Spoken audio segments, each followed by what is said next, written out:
I'm going live.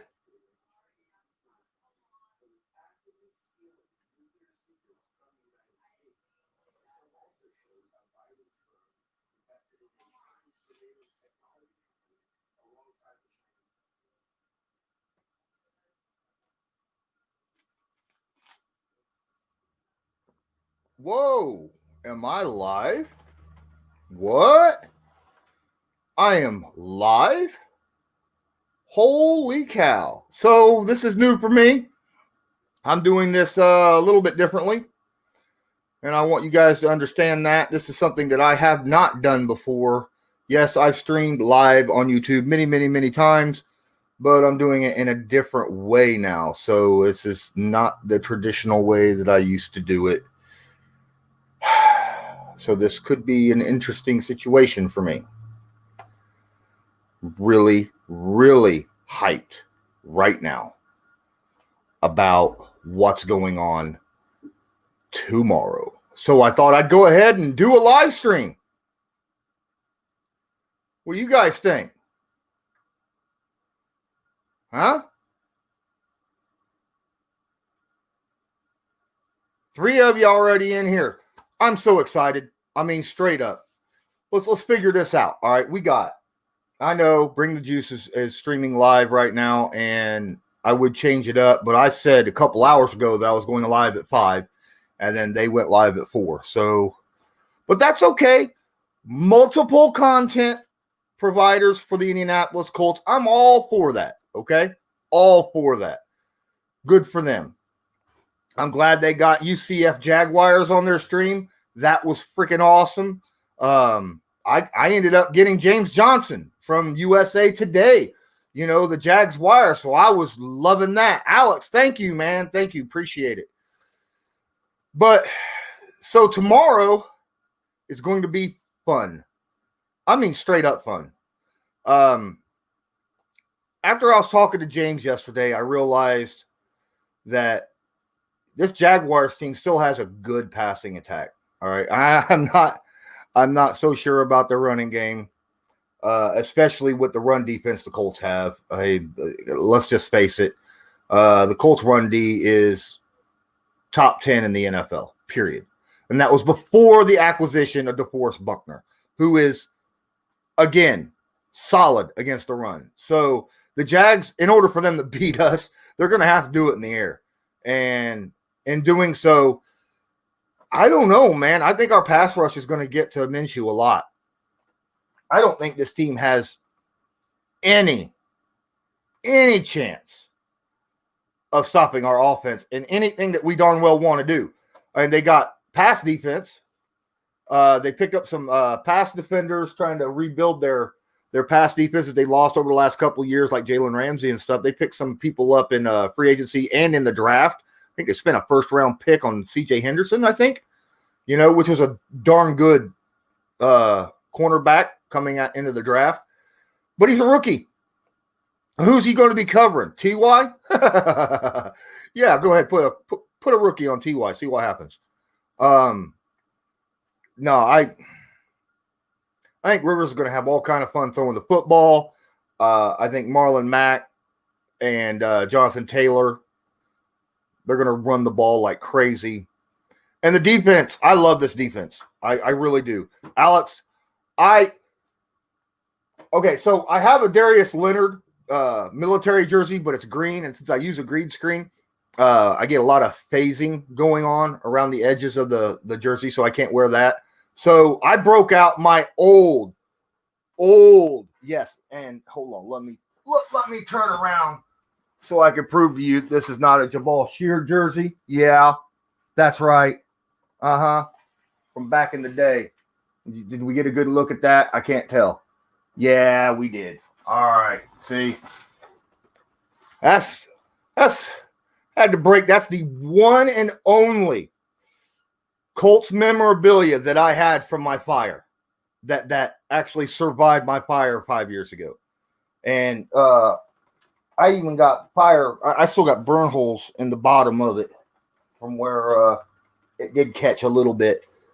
So, but I still kept it because, I mean, this is my favorite Colts player. I mean, I like Dwight. I'm a big defensive guy. I understand. I mean, we had Marvin Harrison. Love Marvin Harrison, Reggie Wayne, Dallas Clark, Peyton Manning, obviously.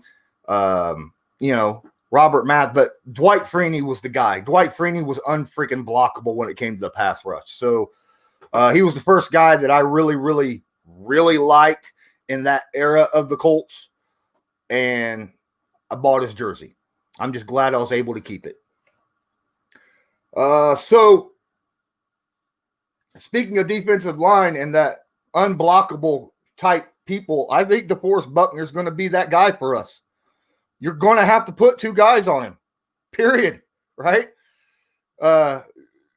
Jacksonville, just their offensive line's not good enough to block DeForest Buckner, any of them, one-on-one. So that's going to bring me to a new thing that I want to talk about, because I think this is a game. A lot of people want to say that Houston's going to have a breakout game, have a big game, or DeForest Buckner might have a big game, or Darius Leonard. All that can be true, but I'm telling you, because DeForest Buckner is going to get all these double teams, especially from the guard and center, that's going to leave that left guard one-on-one against Grover Stewart a lot on early downs. Watch that matchup. Grover Stewart is used to handling double teams.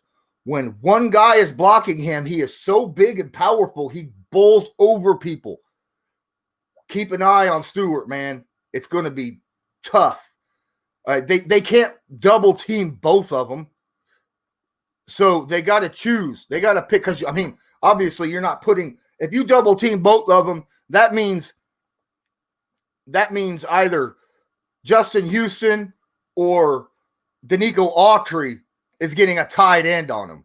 And you're not going to want to put a tight end on Autry or freaking Houston. That would be really, really dumb.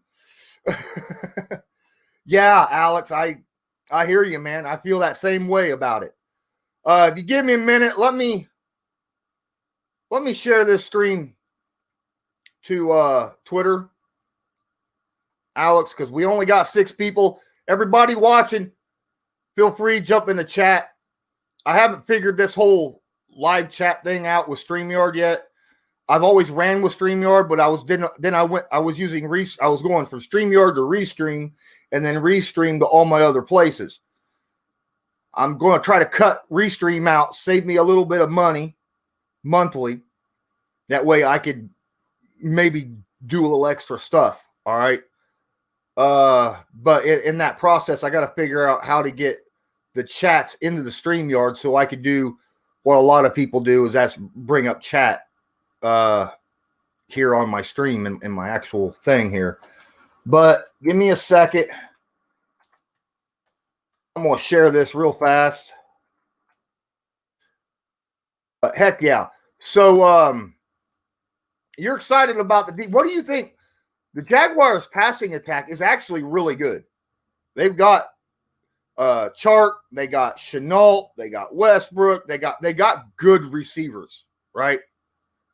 And Minshew showed last year that he could do a good job with those receivers. Do you think our pass defense is good enough to hold them down, keep them under 20 points? That's my question. Is our secondary good enough to do that?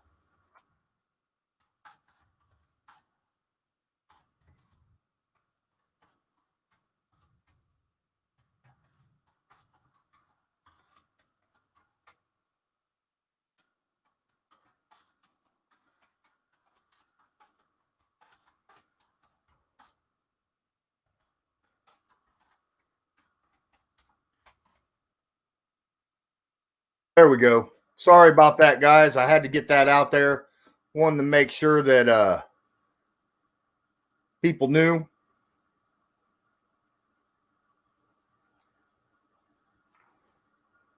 You don't think they'll have time to get open? Well, one thing about Minshew is he can scramble. He can scramble to get open. If he sees the pass rush coming at him, he can run off to the side. Is he Watson or Mahomes? No, I get that. I understand that. But he's still got pretty good ability to do that. So I can see him escaping a couple times. I think the Colts will get plenty of sacks. I'm expecting 5 or more sacks. And if you don't get 5 or more sacks, then we're looking at a Jags team that has went to the really quick passing options, like just dump offs, and pray to God that their receivers can get yards after catch. Kind of like what I'm expecting Rivers to do a lot of, right? I get Rivers likes to throw 20, 30, 40 yards downfield, but I would rather have Rivers throw to Campbell or TY on little short drag routes or slants or something real quick, and let them just use their speed and athletic ability to create after the catch rather than throw it downfield. And I think Rivers is good at that. It's not highlighted a lot. Most of his highlights are because he's throwing way down there to Williams or Allen all the time. This is Colts. This is a Colts offense. This is a different type of offense, right? Much different type of offense.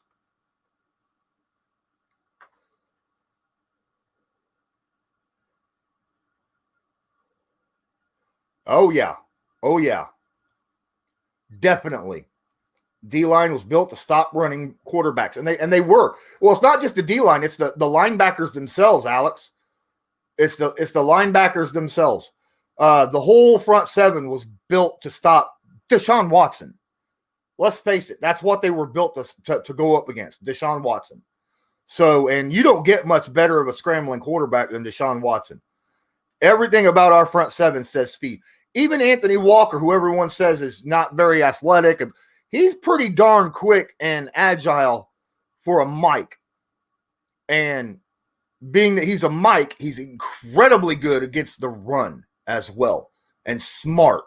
So, yeah, this team will do well. But the problem is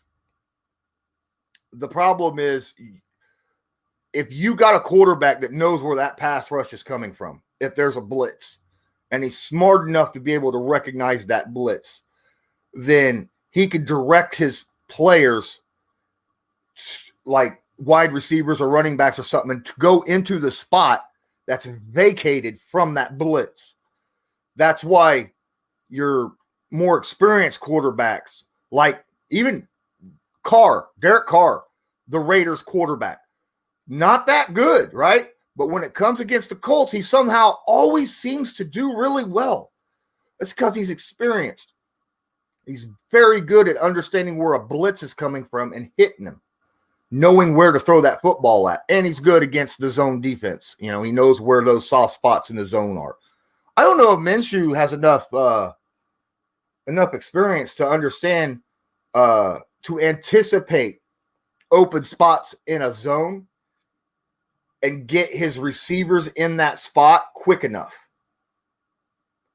So that'll add an extra half a second for our pass rushers to get home. Man, I wish Kimoko Toure was playing. I wish he was healthy right now. Good Lord. But you know what? Our defensive line is deep, and we can live without him for 6 weeks. That's fine. I would love to have him the last 10 weeks of the year anyhow, and then in the playoffs at full 100% health, because I think that would be just absolutely fantastic, right? Especially, think about this. That means we could have a healthy Kimoko Toure after a couple weeks of practice going up against the Ravens, right? That's what, week 9, I think? So we could legitimately have a healthy, practiced Kimoko Toure against the Ravens. And frankly, that's where I'm hoping that we'll actually get him too. I'm hoping he comes back after week 6, gets some practice in, get all caught up, and just blows up. First game back, play time would be against the Ravens, and watch him just eat that freaking right tackle up. Oh my goodness. I would love to see that, because they wouldn't have any tape on Toure for this season, right? Jim Harbaugh would not have tape to plan for what Kemoko Toure brings on that outside. And that would be a huge benefit. So let's hope that'll go down that way. But so I don't know if you guys seen, but I posted on Twitter and a few other places. The Indianapolis Colts yesterday had a Zoom meeting, right? Where they talked to Chris Ballard, Reggie Wayne, Jeff Saturday, and Laura Overton selected my question that I asked in the chat, in the Zoom chat, for Jeff Saturday. And I asked him, I was like, hey, what do you think of DeForest Buckner and how would you approach blocking him? He just, I wouldn't.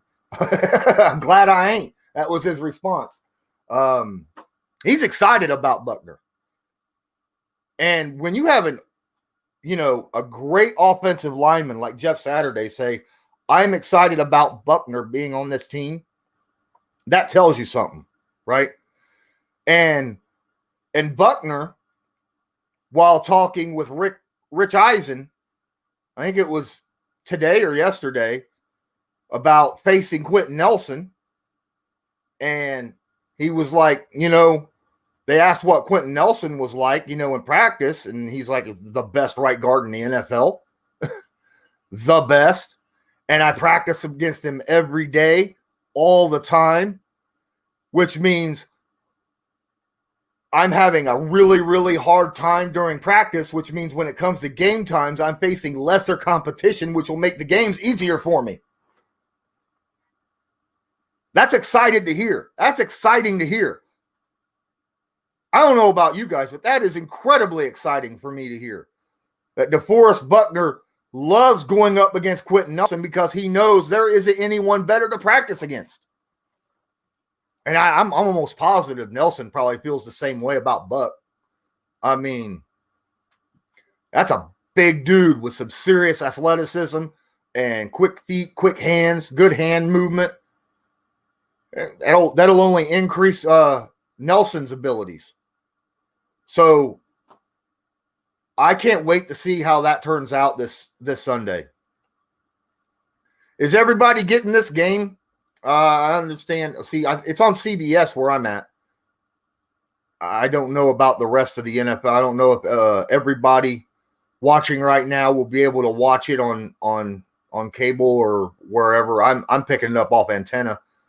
I mean, I can live stream it if I wanted to, but I'd rather watch it off my antenna TV and then use my regular TV to this screen and maybe do a live reaction. That sounds like something I could do. That sounds like fun.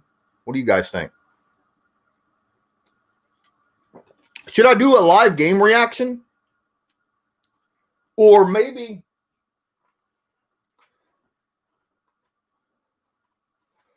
still finding out market options in Colorado. Oh, man. Well, that sucks. And say if you were out of country, Brian, I would say the Game Pass, because out of country people on Game Pass is allowed to watch the games live.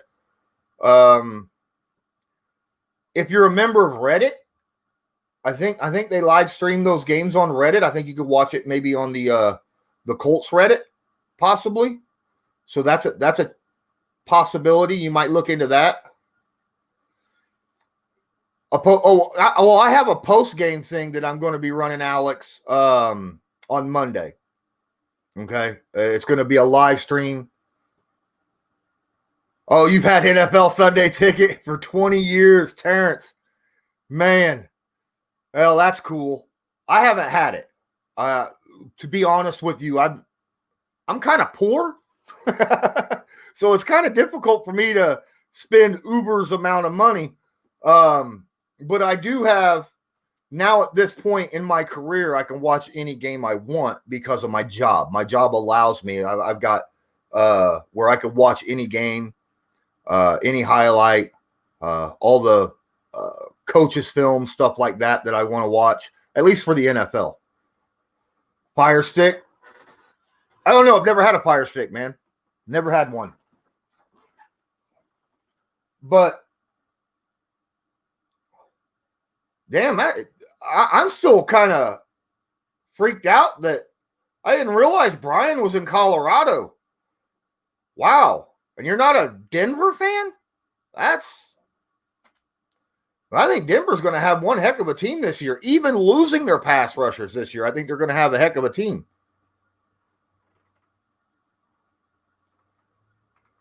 Jeff says he's calling Jonathan Taylor to have his first touchdown on a long run. Well, it's possible because Taylor might end up getting most of his carries in the second half, and Marlon Mack will probably get most of his carries in the first half because you run the ball in the first half to wear a defense down, and then you take advantage of that in the second half. So if you got a fully fresh running back in the second half to go up against a really tired defense, that's when a lot of those big runs break out. And Jonathan Taylor could take a big time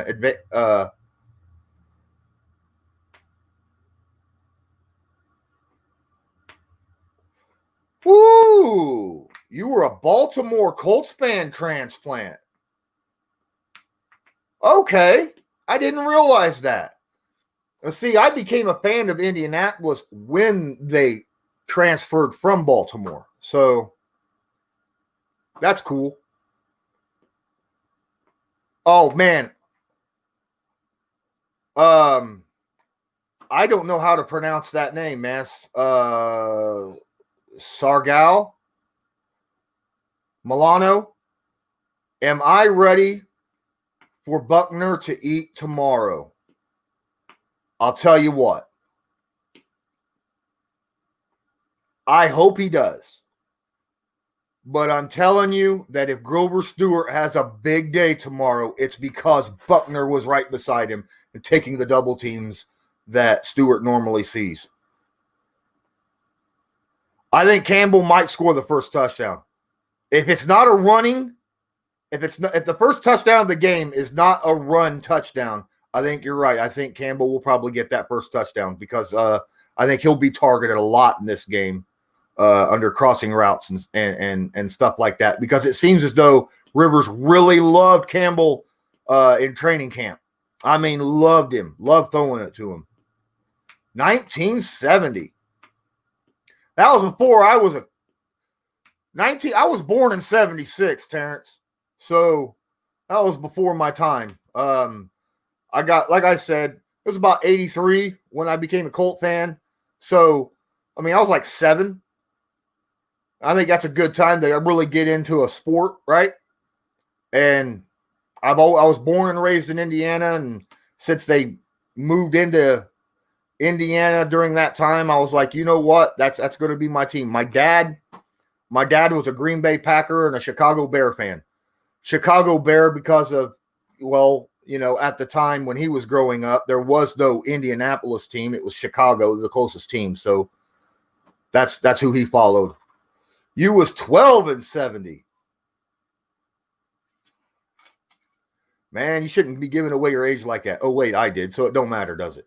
We're dudes. We don't care. We don't care about our age.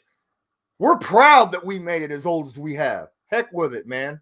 That means we lived and found a way to get as old as we've gotten. And the fact that we're still alive means we're wise enough to stay away from stuff that'll kill us.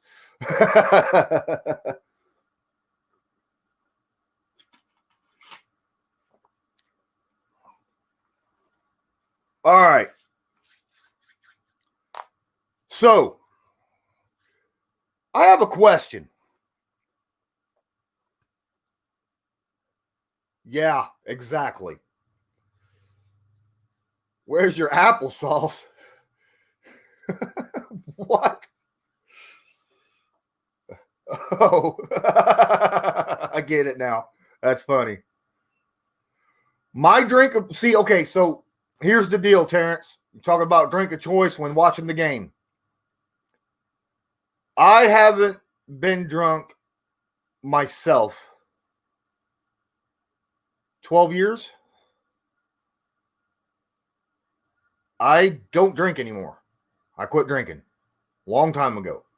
I've come to find out that anything that affects my mind, I actually like being sober, and I have a lot of fun in life being sober. I get that it's fun to drink, but my favorite drink would probably, I don't know. I love tea, and I drink Mountain Dew a lot. But yeah,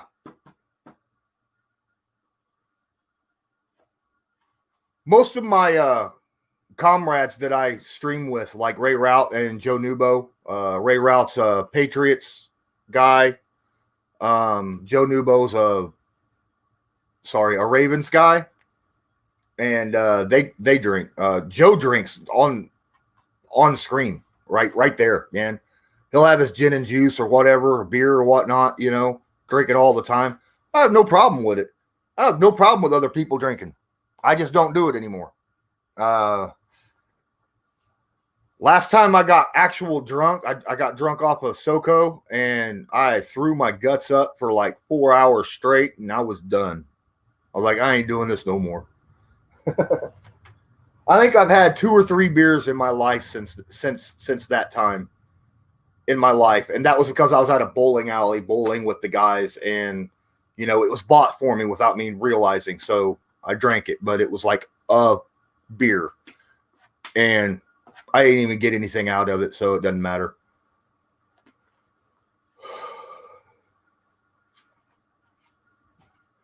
Drinking coffee and eating breakfast during the game. Yeah, because you're Central, right, Brian? I got you. Well, honestly, breakfast food is good all the way around, isn't it? I mean, I'll have breakfast food in the evening before I go to bed because it's usually easy on your stomach. So I could eat breakfast food anytime I want. Mountain, that's what I meant, not Central. Mountain time, yeah. I did live not too far from college. I lived in Sturgis, South Dakota for a year. Had some friends out there. Then the summer came through and we had that stupid bike rally, and I was like, I want to move. Because a little town of 30,000 became a little town of 5 million or something crap like that for a week. And I was like, I'm done. I don't want to be here anymore for this. So I left. But it's beautiful country out there. I love the mountain regions, man. I love going hiking. The area when it snows is so gorgeous. The summers are usually really mild. So I love that area out in that general vicinity. I don't know how close you are to Sturgis, but I enjoyed that.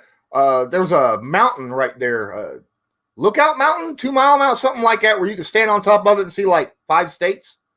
I think I was there. I lived there when I was 14. So that's been a while. 30 years. Jeez, 30 years. Good Lord.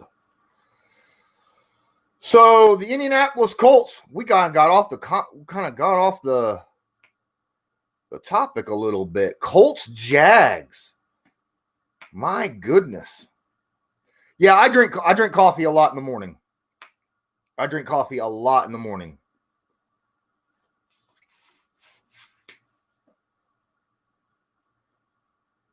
never bet on a game. Not in my life.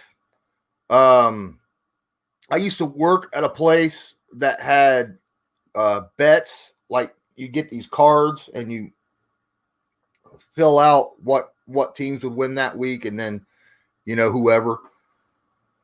But I quit doing that because I was young and didn't pay attention as much. The Indianapolis Colts tomorrow is going to have a blast.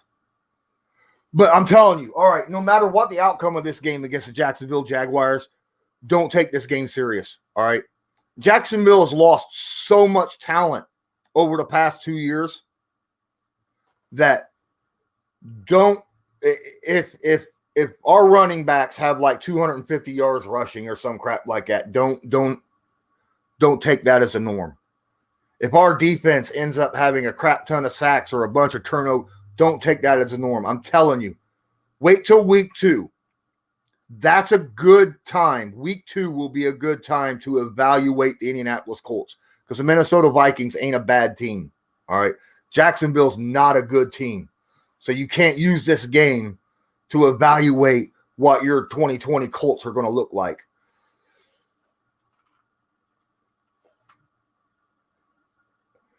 Steven says that they hung 38 points on us last year. Their offense has, I think they have improved even with the loss of Fournette, even though I think the loss of Fournette really hurts them.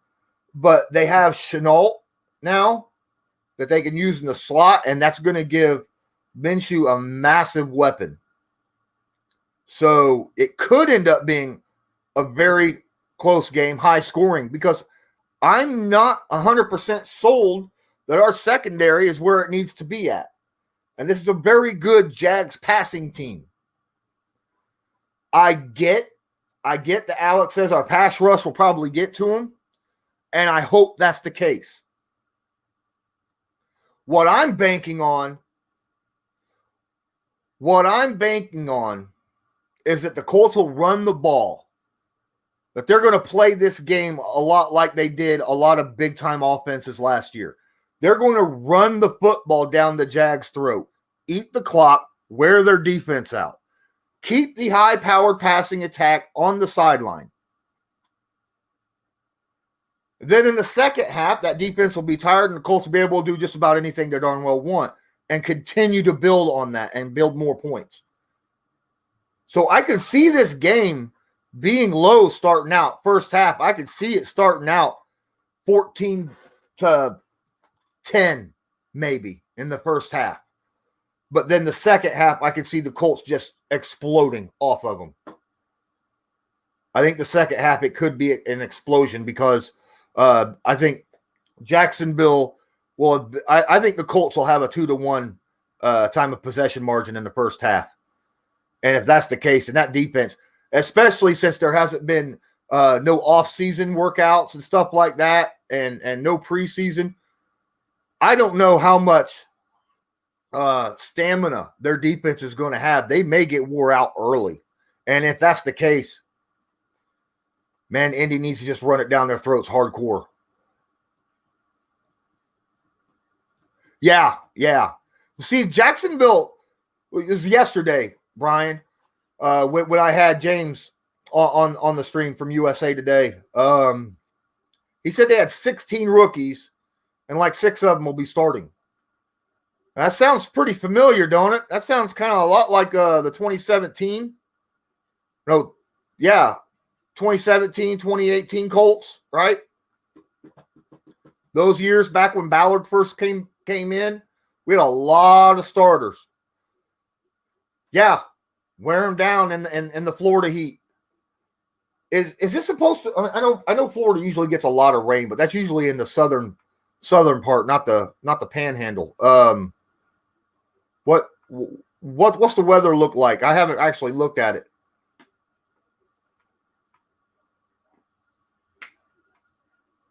If the secondary can hold up, then that'll be the biggest indicator to the future of the defense.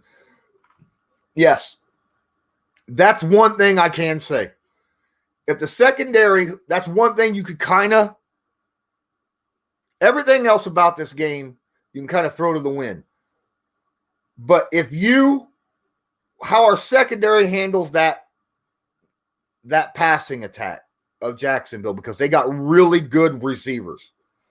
If they can handle them, then that's one thing you could take away from this game. But if they have a bad time at it, if Minshew throws 300 yards against the Colts, oh my. I'm not expecting it to, because I think Malik Hooker and Kari Willis will probably be left in the back, deep safeties a lot, because there is a lot of big playmakers on that offense in the passing game. Because I think our front seven can handle the pass rush without any problems. I think our front four can handle the pass rush. I don't think Eberflus will need to dial up blitzes, and if he does, don't expect it to be a zone blitz. I think it'll be a man press blitz, because I think that you'll get pressure on Minshew quickly anytime he decides to blitz.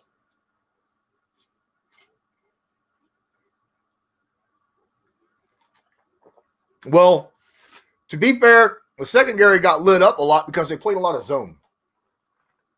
And that's what the Colts did a lot of, right? They played zone a lot. And we played a lot against a crap ton of great quarterbacks last year. I mean, Watson twice, Breeze, Mahomes, who else did we play? I mean, we played against a bunch of good quarterbacks. And, I mean, I'm going to say Carr just because he plays against the zone very well. Yes, but I have a feeling that because of the pass rush, it'll make that zone more effective. Because in order for an offense to take advantage of a zone defense, the quarterback needs time for the receivers to get into that open spot in the zone. Okay? You need time for the receiver to get there. And if you got a good pass rush to go with that zone, that'll make that quarterback hurry up his throw. And that's where you end up getting turnovers.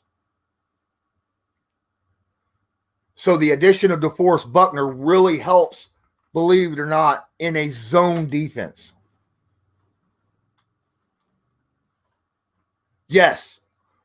Well, to be fair, against the Texans and the Chiefs, we played a lot more man coverage. They had a lot of receivers hurt. I mean, you know this, right? They had a lot of receivers hurt. They weren't like stacked at receiver during those games. You don't want to play man-to-man against someone that's four deep in solid wide receivers. It's just a scary proposition because you can end up giving up some big yards over the top, especially when you got Hill and Watson and guys like Breeland, guys like that can just go right past you without no problem. Kelsey, because of their speed and athleticism, you don't want to play a lot of man against them.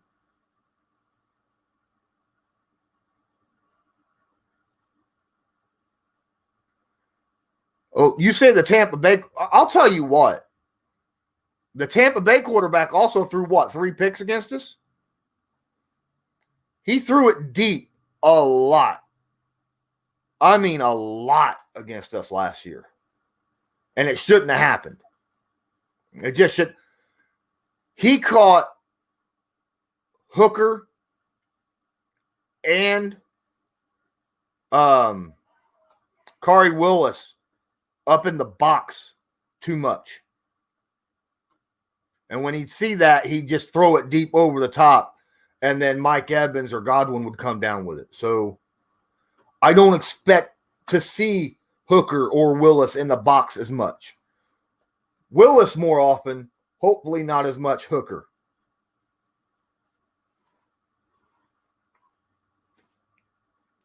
But I don't know, man. I think against Jacksonville, I think our offense should be able to do just about anything they darn well want. I mean, yes, they still have Myles Jack. Yes, they still have Josh Allen. Josh Allen was a beast last year as a rookie, as a pass rushing rookie on that defensive end. He was for the Jags. It was a toss-up really between him and Bosa on who got defensive rookie of the year. It was close on both sides, in my opinion, because both those guys were just beastly off the edge. But now Allen doesn't have Yannick on opposite of him and Calais in the middle. So we're about to find out how good Josh Allen is being the man in Jacksonville, the one and only man for pass rushing in Jacksonville. So I don't know. I mean, he'll have to prove it. He'll have to prove it. And quite frankly, he's going to have to deal with a lot of Nelson and Costanzo, and I don't know if he's going to be able to handle that. Because I think Costanzo's good enough to keep the outside edge, and if he tries to cut inside, I mean, y'all seen what Nelson did to Ingram last year, right, in the Chargers game. Kaboom. I'd love to see him do that to Josh Allen once, especially early in the game. That would shake Josh Allen up like nobody's business.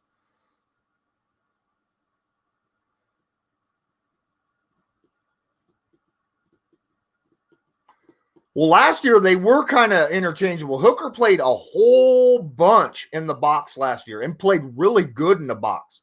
I watched a play late last season where Zach Hicks showed where Hooker completely whiffed. He got stiff-armed and whiffed by Derrick Henry on a run into the touchdown. But literally 3 plays before that, Henry did the same thing to Darius Leonard. Just freaking stiff-armed Leonard straight to the ground, took off. There was nothing between him and the end zone. And Hooker came up and beautiful, perfect tackle, wrapping up his legs and bringing him down to save a touchdown. Hooker got better as the season went on. When you face a guy like Derrick Henry and you take a stiff arm from Derrick Henry, there isn't a whole lot you could do about it. That's why you don't go up high with Derrick Henry. When we play against Tennessee, I'm going to make such a big statement on that. The Colts can't tackle Derrick Henry high. They got to go low every stinking time. Drive through the thighs. That's what I say. Drive through his thighs. You take him off his feet, he ain't going nowhere. I expect a big year from Hooker. This is the first offseason that he's came into camp not worried about an injury that he had previously. I'm expecting a big year from Hooker. Finally. So let's hope that happens. Especially if Minshew's going to try to go deep with Shark or Shenault at times. You know how Hooker likes to position himself. He could come away with a pick or two. Yeah, I agree. I agree, guys. Hey, if you're watching this, do me a favor, hit that like button and click that little share thing down there, copy, paste it to your social media, bring some people in, man. That way we can bring some more people in here, get some more chats going, man. Because this is a lot of fun. I'd like to have some other people come in here. Oh, Charm City's in here. What up? My thoughts on Clowney to the Titans. Do you think them? No. I like Clowney to the Titans. I think it's a good move. But just like the Titans, I don't know how Clowney faces against the Titans. I don't know if he ever gave the Titans a lot of headaches, especially with when you had Lawan and Conklin. But with the Colts, Clowney was never really a big issue against the Indianapolis Colts. Clowney, especially as of late, Clowney was getting dominated by he would generally cut inside or something. AC would it's easy enough to take him outside, and then if he ever cut inside, he usually got pancaked by Nelson. So I don't know if he's going to have a big deal on that. Today's Andrew Luck's birthday. Happy birthday, Andrew Luck. I know you're not watching, but you know, if you are, let it be known. Brock Glazer let us know, and I want you to know that we said yes. Happy birthday. Absolutely getting hyped for this game. But I do think the Titans, it was smart for them to get Clowney because that's going to help their pass rush. And I think it's going to be good because that secondary for the Texans is a very solid group, and it's going to make them tough. It's going to make them tough to lose games. I think it could give them an extra win, but I still think the Colts are going to be really good in the division.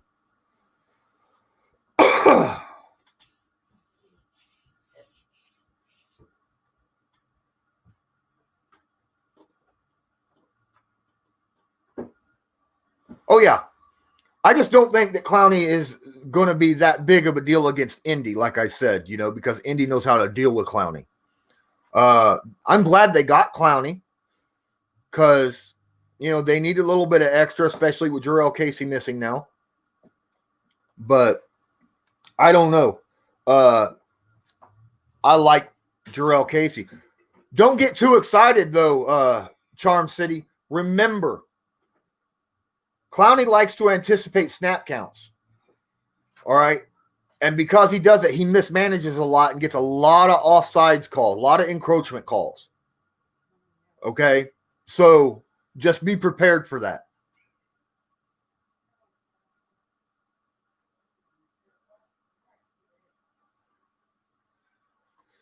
You can't trust Phillip Rivers to take care of the ball. He's only thrown 20 interceptions or more twice in his career, 18 interceptions or more 3 times in his career. And every time he's done it, every time he's done that, he ended up having a Pro Bowl season the next year. And now he's got an offensive line, so he doesn't have to get pressure to throw that football away. So I think he'll be really good.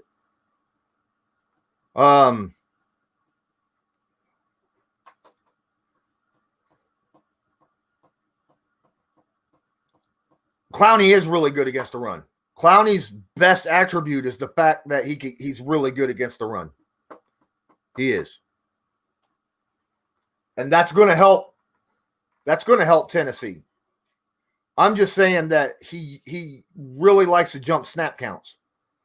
I mean, I'm sure you remember, Brandon, I'm sure you remember, what was it, 2 years ago?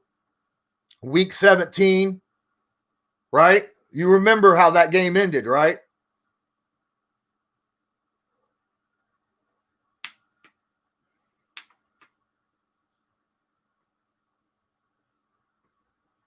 All right, scheme is no, not that game. I'm talking about the wild card game against the Texans in 2018.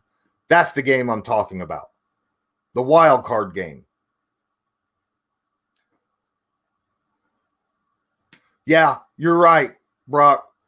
Reich's scheme's all about getting the ball out quick and high percentage passes, right?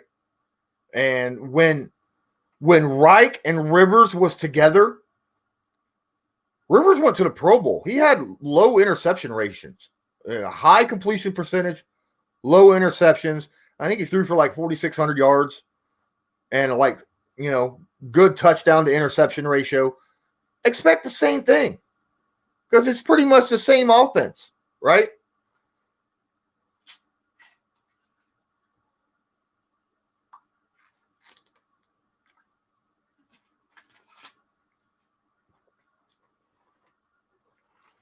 Well, I mean, he did sign Justin Houston last year. He traded and signed DeForest Buckner this year. He just wasn't going to bring someone in. He wanted to establish the culture before he brought any big names in. And then once he established the culture and realized that he was drafting really well, now he realizes he's got to pay these guys that he drafted so well, right? So he can't just blow all the money away. Next year, Darius Leonard is going to command a ton of money. The year after that, because I'm fully expecting Quentin Nelson to get a 5th-year option slammed on him. The year after that, Quentin Nelson's going to demand a crap ton of money. So, and then maybe the year after that, Jonathan Taylor might end up needing money, right? I mean, you don't know. So, Ballard's wanting to pay his own, and I get that, and it's smart.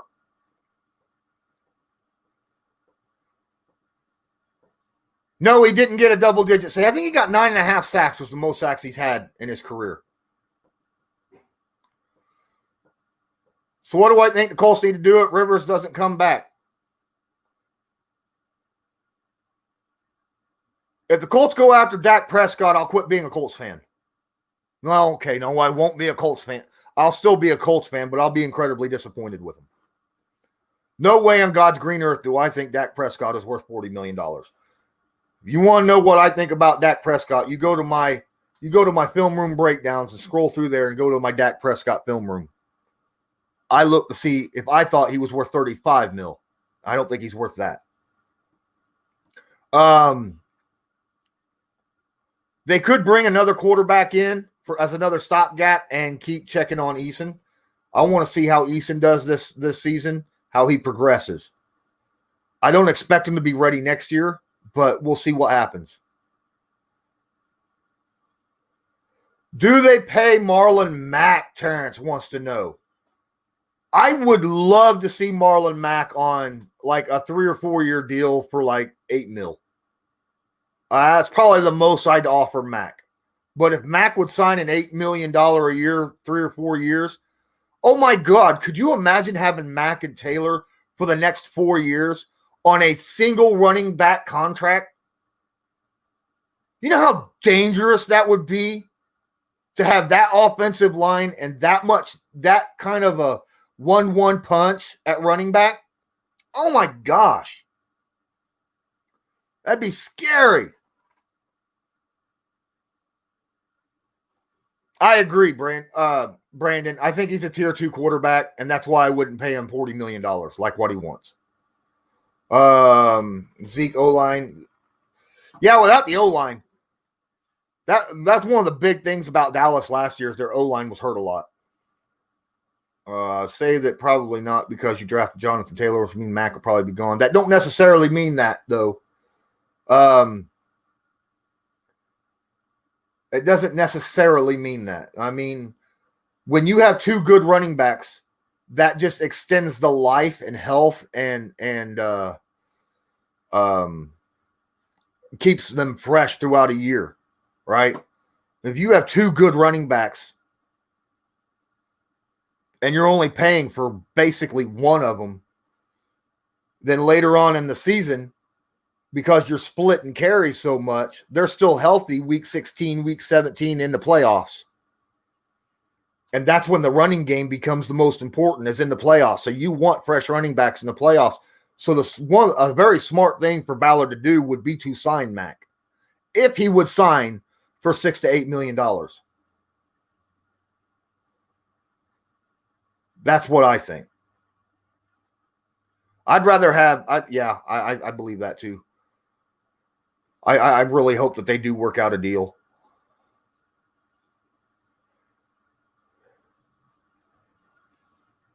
No excuse because he's in Tampa Bay. Well, they also got a bunch of interesting situations. We got injury-riddled players because Fournette, is known for having injuries. His tight end, known for having injuries. I mean, not O.J. Howard, but Gronk. Do you really think that Mike Evans and Chris Godwin's going to want to run shorter routes all the time the way Tom Brady's going to want to throw? I don't know.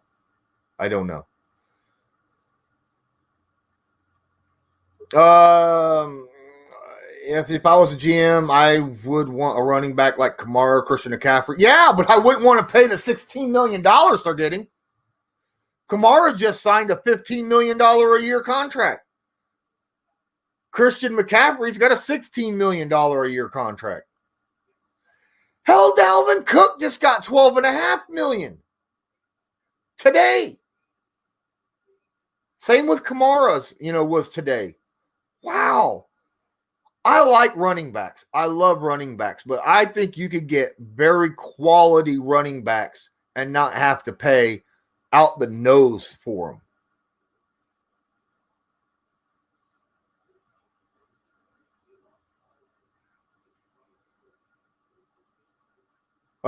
With the O-line we have, we are much better off with cheaper talent at running. See, Brock, that's the thing. That's the big thing. You got to make a decision. Are you pumping all of your money into the offensive line and then paying for second-tier running backs and quarterback? Or are you going to put all your money into the quarterback and running back and have like a second, third-tier offensive line?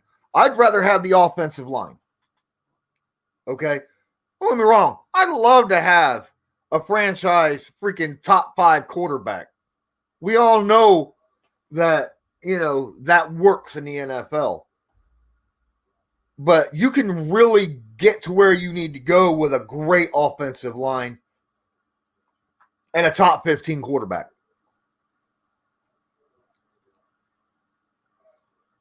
Alex, I'll let you know. Kamara, you go look at Kamara and CMC stats. They're damn near identical. I mean, they are darn near identical when you go to career stats.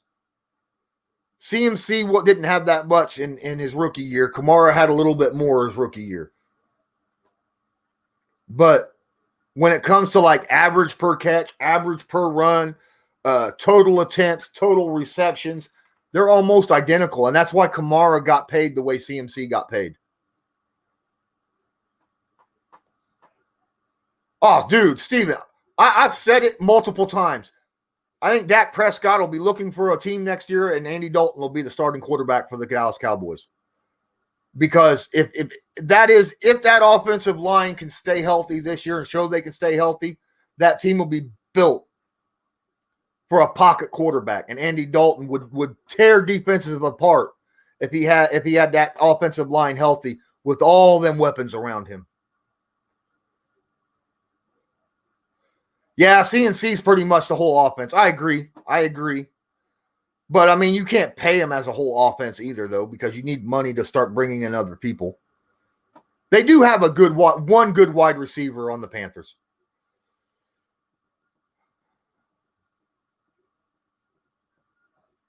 Marlon Humphrey? Who knows? We'll see.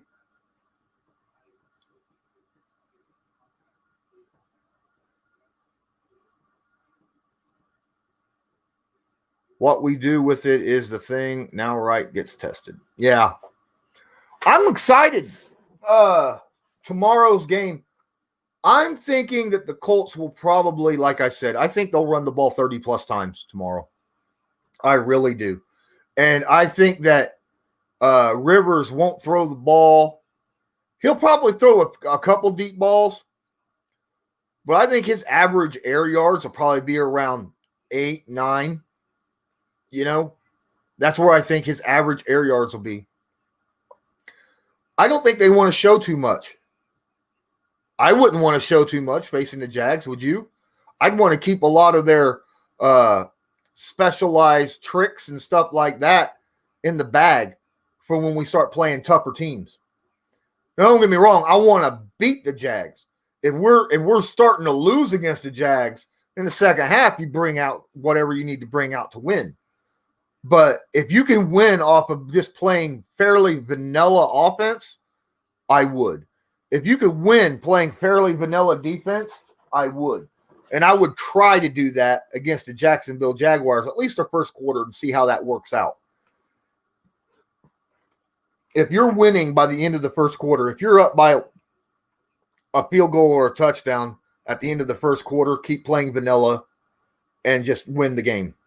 And don't show anything special, because you might need to show some special things against the Vikings, and don't give them any film to look at, because that would be the only film that other teams would have to look at, being that, we have a new quarterback and no preseason.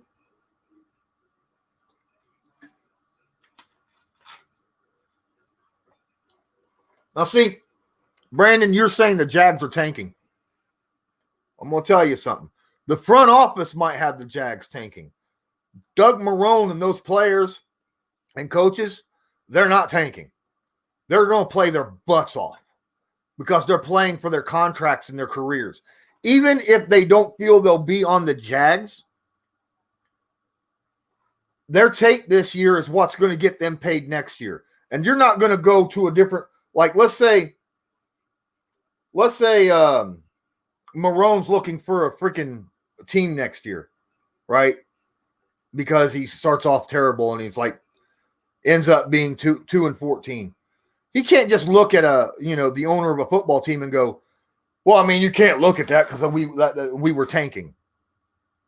No, he's fighting for his money, his pocketbook, his livelihood. Him and the players are.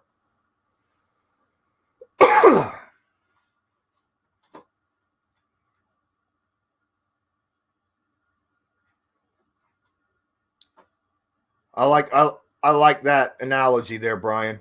Really love that analogy. Don't show all your cards until you see who's at the poker table. Yeah, a lot of people don't realize they picked up Joe Schobert at middle linebacker. He is a solid thumper, okay? He'll be good out there with Miles Jack.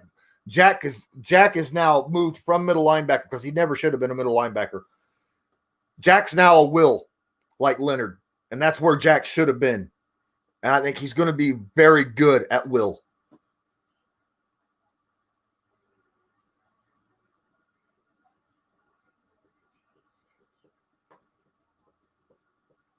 I think Chark is a dangerous wide receiver. Obviously, Josh Allen. I want to see what Chenault can do in the pros against a professional defense. Okay. And don't forget, they got D.D. Westbrook. Don't they still have D.D. Westbrook? He's a decent player too, man. Pretty sure. Let me look at this. And Chris Conley, right? Yeah. They got Keelan Cole, D.D. Westbrook, Chris Conley, Laviska Shenault, DJ Chark. Do not underestimate James O'Shaughnessy. The boy can play. I'm telling you, that tight end. Everybody wants to talk about Tyler Eifert. I'm telling you, James O'Shaughnessy is a lot more dangerous than Eifert is. The Jags are stacked at receiving corps. Stacked. And that's the only thing that can keep them from having a terrible season, I think. I think they could have a little bit of a pass rush, and I think they can throw the football. I don't think they're going to do worth a darn against the run. Even though Joe Schobert's really good against the run, he needs someone to take up blocks in front of him so he can make the tackles. And there isn't a whole lot in front of him to do that with. So I think the Jags, most teams, if you're a running team, is going to run against the Jags. But yeah, I think they could pass the ball and pass rush and hope to God. They're kind of built like Kansas City Chiefs, but like junior varsity level, right? They're like the junior varsity Kansas City Chiefs. That's the best way to put the Jacksonville Jaguars.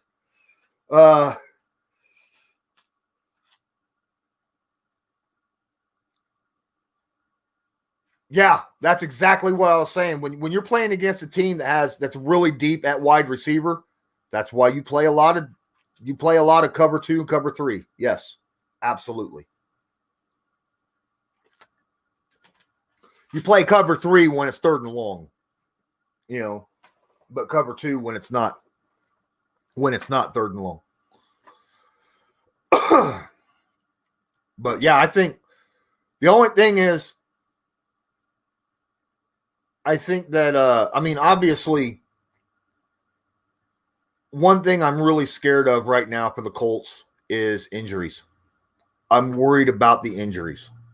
It seems like every year Indianapolis has a slew of injuries, and they happen early within like the first 5 weeks of the season. If we can get through the first 5 weeks of the season without having 3 or 4 people on stinking IR, I'd be really, really happy. Right? I mean, last year, our top 3 wide receivers were hurt all of or the majority of the freaking season. Our starting quarterback obviously didn't even start the season. Our backup got hurt halfway through the season. Our third string should have been murdered in Miami.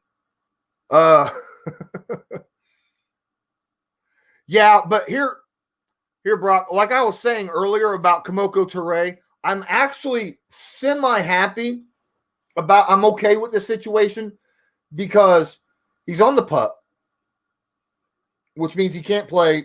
He can't come off of it until week 6, right? Week 6, there's going to be no film on Teray whatsoever. Then he can come off pup, be 100% healthy. We all know what Teray can do when he's healthy as heck. Just go watch the first few games of the last year, all the way up to week 5 in Kansas City. Especially watch my breakdown of Teray. Go ahead and do that. But anyhow, go up to week 6. Then you'll have week 7 and 8 for him to practice and get going, right? Get back into game shape because you need 2 weeks. Then he can play week 9. You know who we play week 9? The Baltimore freaking Ravens. Wouldn't that be the perfect time to have Kemoko Turay back? I mean, good Lord. That'd be like a breakout campaign game right there. That would be awesome because they wouldn't have any kind of film on him. That would be so fun to watch. He can just have a big breakout game against the Ravens and then watch him just steadily the rest of the season just make a name for himself. That's what I think.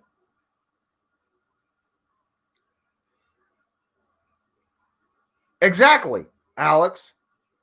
They did, especially after Brissett got hurt. Everyone in the NFL knew. Everyone in the NFL knew the Colts were going to run the ball. Even the Jags. What the Colts do? Didn't they run like 200 yards against them? Wasn't that the game that Marlon Mack had 200 yards and then Williams came in and had him another 100 yards? I mean, my goodness. Freeney, yeah, that's what this jersey right here is, Freeney. If you didn't look, I showed Alex earlier. There we go. It is the Freeney, original Freeney jersey. This is my first Colts jersey I ever bought way back in the day. It's the only Colts memorabilia that I have left after my house fire that I had 5 years ago. And it has burn marks on the bottom of it where there's holes from the fire. But I'm not going to show that. Actually, I could. Hold on. I got bigger.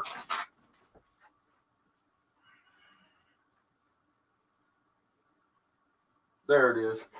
Burn marks on the back. Burn holes. Am I showing it? Yeah. Yeah, there it is. You see. Those are burn holes from the fire. That sucks.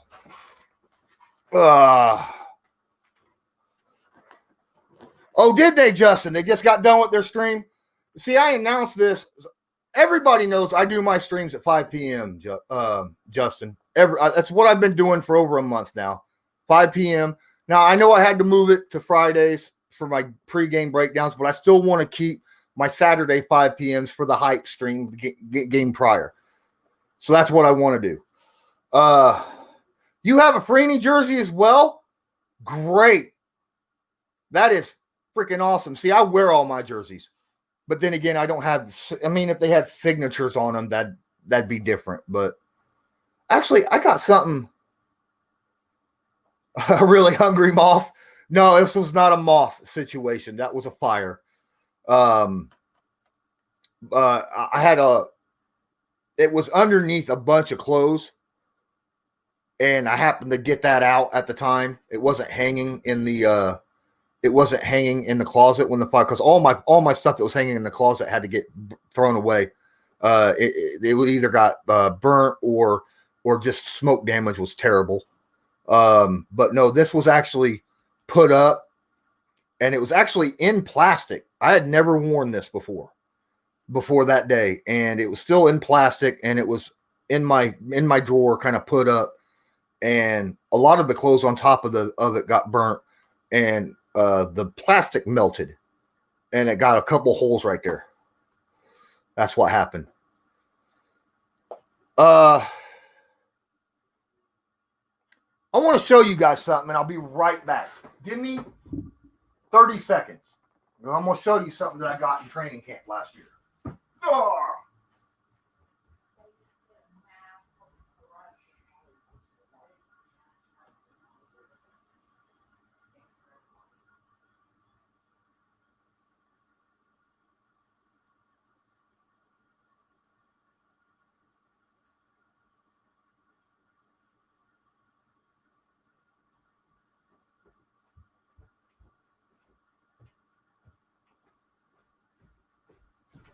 So let me tell you guys a little about my luck, okay? Let me tell you guys a little about the kind of luck I have when it comes to the Indianapolis Colts and keeping memorabilia. I have to keep my son away from my stuff now, okay? Last year, you know, I go to camp a lot, training camp, and I was doing a lot of reporting and kind of doing like play-by-plays for my podcast at the time. And I went actually with Sam Sinclair. Maybe a lot of you guys know him. He also covers the Colts. And I got some signatures. I was so excited about this. I got it home, and my son dropped shit all over it afterwards. I got all these signatures on there, and that ticked me off that my son dropped. I was going to give this shirt away. It's got all kinds of signatures on it.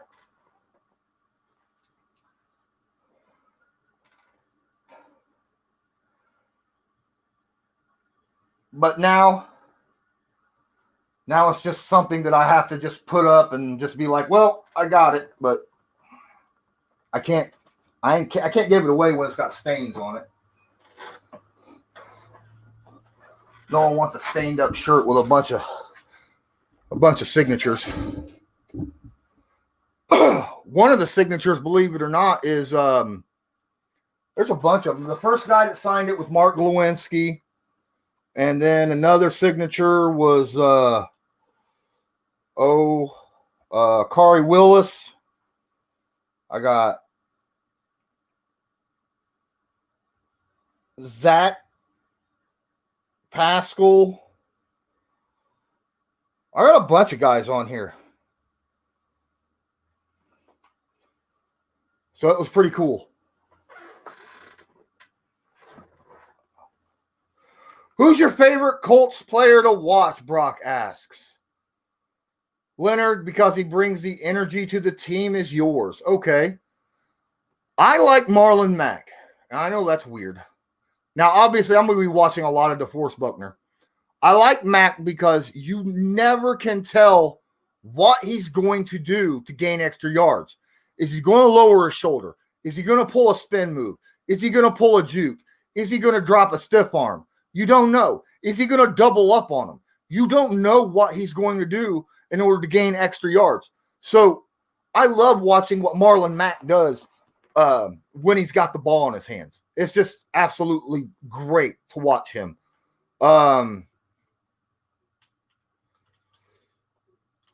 Let's see here. Phillip, second highest passer rating and had 30th ranked offensive line in 2018. Yeah. And now he's playing behind one of the best offensive lines in football, if not the best. Bummer. Yeah. I love having the signatures. I want to get more signatures and just do giveaways, but that's just for my subscribers and stuff. I think that would be cool to do. Big Q is your favorite to watch, Terrence? Cool. John Hanna, yeah. It's possible I could stain some, do some stencil work, maybe some Colts stencil work, maybe, possibly. My wife is more into that kind of stuff than I am. I'm not really huge into that kind of cloth stuff. She's the one that actually goes around and sews in like patches and jeans and stuff like that for me. Kenny Morris, massively underrated. And people don't realize how much he makes. I mean, he was extended 2 years ago, and I think he was extended to what? The second highest? No, he was the highest paid nickel cornerback in the NFL. The highest paid nickel corner in the NFL. I think it was last offseason, wasn't it? Is when it happened. Not this past, but the year before. He's just solid. The year that he got the extension, he was burned 0 times. And when you say burn, was there any point in any kind of route where he was covering someone where they gained 5 or more yards against him? And that happened 0 times. 0 times in 2018. So that's got to tell you what kind of nickel corner, because most of those guys that run the slot are little fast, quick dudes. And if he could cover and not give up 5 yards on him, that tells you a lot. But it is important because passing game is so big now, right? I mean, in today's NFL, that nickel slot receiver, half your wide receivers are those types of receivers. The small, quick, fast guys, athletic, agile. And that's what your slot corners are. You know, so you absolutely need slot corners. And that's why he's so important to the Colts. I'm going to tell you something else. The only reason I am a little worried about this secondary is depth. It's not the starters, okay? I think Rock will come out playing well. He's one of those really physical corners, right? Likes to get up in your face and kind of manhandle you a little bit. Watch Xavier Rhodes. Keep an eye on him on the injury report. If at any time he does not have a lower body injury, like thigh, groin, foot, knee, ankle, if he does not have one of those, expect him to have a great game that following week. Okay? Because over the last 2 seasons where he's not done well, when he has not had an injury on that injury report, he has been a lockdown corner. The problem is he's had a ton of injuries over the last couple of years, a lot having to do with foot and thigh, right? Like hamstring and stuff like that, and that really hurts his his ability to move side to side and keep up with receivers. I don't know if Tell's opt-out really hurt us that much.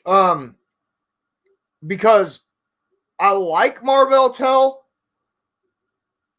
but I don't think, I mean, depth-wise, yes, it hurt us. But I don't think he was a starting caliber corner yet, right? And I think that even though he's opted out, he's still probably out there working on his own, trying to make himself better, okay?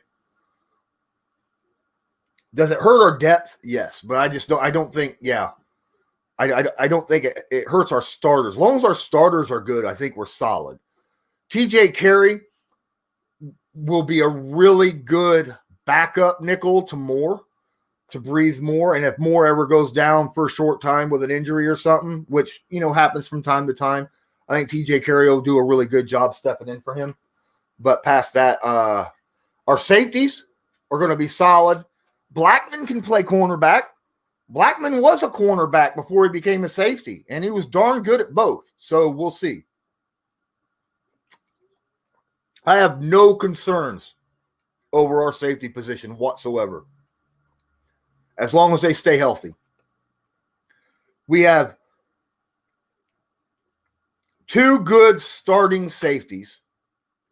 Kari Willis is going to be a stud at strong safety. As long as Malik Hooker stays healthy, like he did the majority of last year, and he's put in a position where he's supposed to be, he'll be a stud. And then Blackman will be great to cover for both of those guys to give them breathers.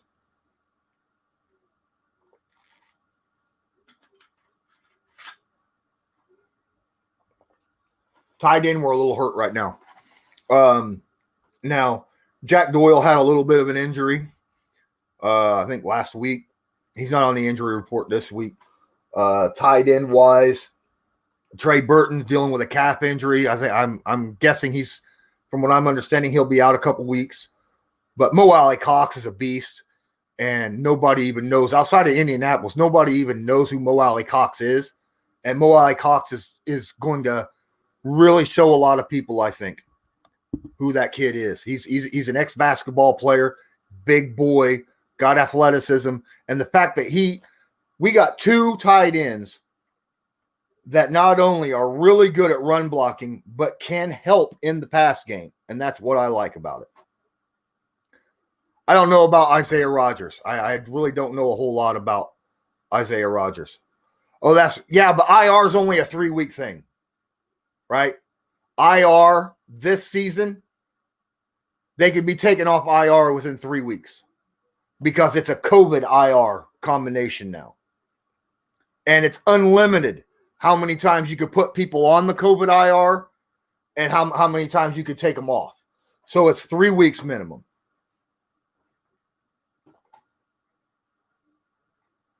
Which team do I think will give us the most problems? Oh, Tennessee.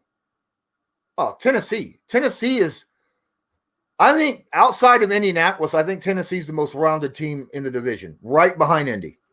Like, all the way across the board. I think people underestimate Ryan Tannehill. He's going to get this year to prove that he's as good as what he was last year when he took over for those 10 games for Marcus Mariota. But I think with what Mike Vrabel's asking him to do, he's going to do exactly what he needs to do. They got a solid run game. They got a good, sturdy defense. I think they're the second team in the AFC.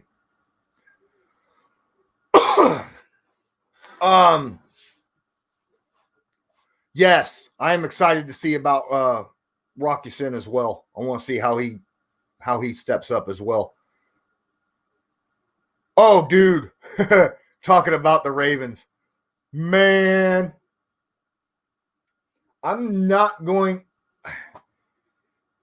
If my hopes from what I've seen comes to fruition over the first 5 weeks, I'll come back and visit the Ravens talk.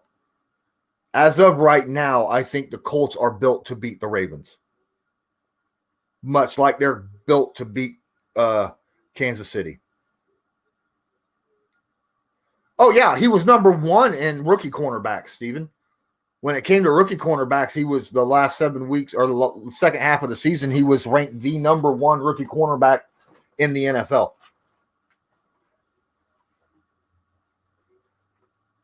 It's more about the linebackers. When you have linebackers that are as quick and agile, and I'm even talking our Mike, right? Anthony Walker. Because against Kansas City, we had to have a spy. We played with a spy on Mahomes the entire game. Linebacker spy. And you know who the spy was? It wasn't Darius Leonard, because Darius Leonard didn't play that game due to a concussion. And it wasn't Bobby Okereke. It was Anthony Walker played the spy. And that's why Mahomes didn't have that good of a game. Yes, he had a little bit of an ankle injury. But Anthony Walker did a great job spying him. And I showed that really, that stood out to me in my film room breakdown of Anthony Walker. It was just, I was like, holy crap.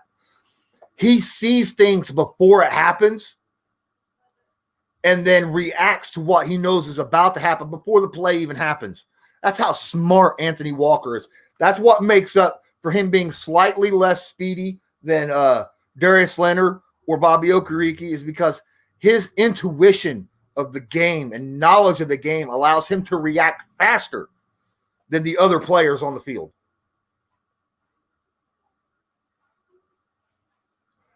I don't think it will. I to be honest with you, Brandon, I don't think the Ravens offense is going to be exactly the same. I honestly think that they're going to have Lamar Jackson throw the football a lot more. I really do. I really do. I think Lamar Jackson will end up throwing the ball a lot more, because you don't want to RPO it all the time. Teams are going to scheme to beat that.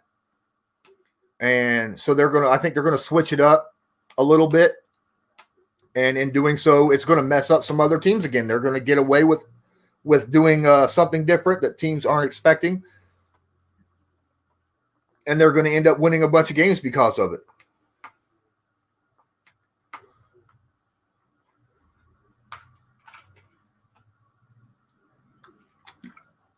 The Ravens have a good offensive line. How good? We're going to find out this year because I think they lost an offensive lineman this year. Matter of fact, I'm almost positive they did. So and if I remember right, it might be the left guard or right or left tackle or right guard or right tackle. I can't remember exactly. Yeah, Marshall Yanda. Yeah, that's right. Yeah. Yep. Yeah, he was. He was a Pro Bowler. All right, guys. We got 14 people watching. Don't forget to smash that like button and hit share to your social media. That little share button is copy and paste it to Twitter and Facebook and Instagram or whatever. We're still going to keep this going, man. We're still going to keep this going, so I'd appreciate it. Avery Watkins, welcome to the stream. I see a slight fall off happening with the Ravens, but only slight. I do too, especially in the run game. You don't expect a team to run the ball that much. I mean, dear God. But they do have J.K. Dobbins now, right? To kind of make up for the aging running back that they got back there. So, I mean, they could. You could very well see 3 running back formations. That'll be something interesting, wouldn't it? The Ravens break out a 3 running back formation. And what would be scary is Lamar isn't playing quarterback. He'll be in the running back formation part of it. That could legitimately happen. That's the kind of thing that you could see Harbaugh doing. Defensive player of the year for Leonard is possible, especially with the fact that that defensive line is going to create problems. And with those problems, usually allows the will linebacker to create a lot of things, do a lot of stuff. So if Leonard can have above 120 tackles and keep those forced fumbles, interceptions, and sacks up, I think he could have a defensive player of the year. But usually your defensive player of the years are your pass rushers that end up with like freaking 20 sacks or something like that, right? Or Stephon Gilmore, which, I mean, he deserved it. So, well, he'll be lined up between Buckner and Houston is where Leonard's lines up generally.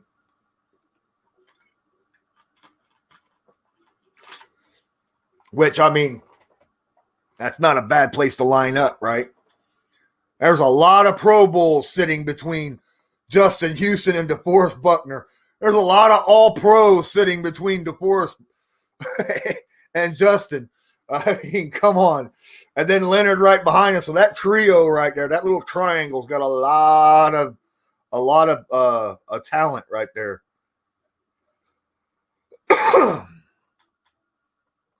We don't discuss the Patsies unless we're playing them.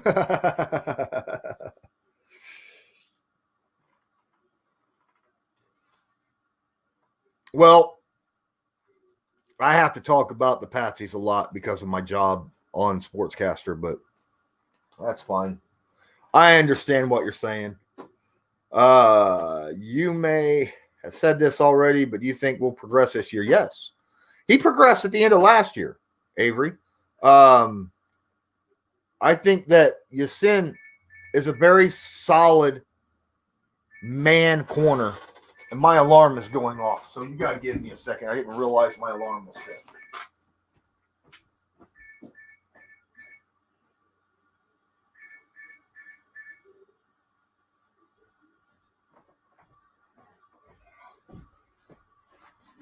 But yeah, I think absolutely that he's a solid man press corner. I think he's better at man than he is at zone. And I think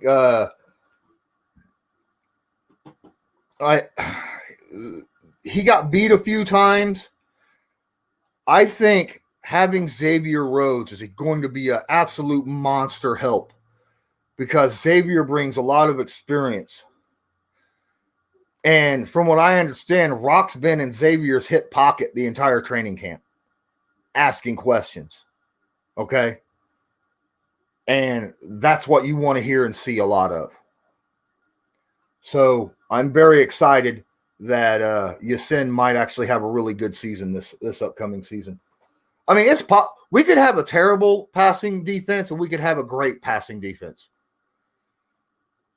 I think that our run defense will probably be top 5 in the NFL this year. If we could keep our passing defense at midway, say 15, that'll put us in the top 10 as an overall defense. And I think that's very possible and very well could happen.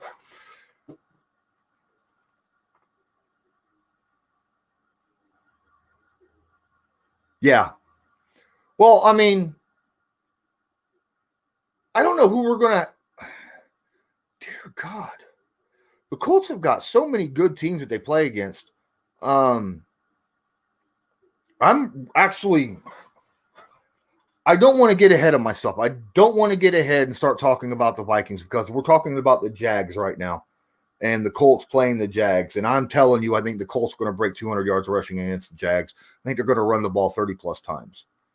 I think Rivers is going to have a minimal outing. He'll probably throw it 25 times, probably 2 to 250 in yardage, maybe a touchdown or two. But I think he'll have a clean game and a high completion percentage. What are your guys' scores for tomorrow? Colts-Jags. Give them to me. I want to know what you think the score is going to be for tomorrow's game.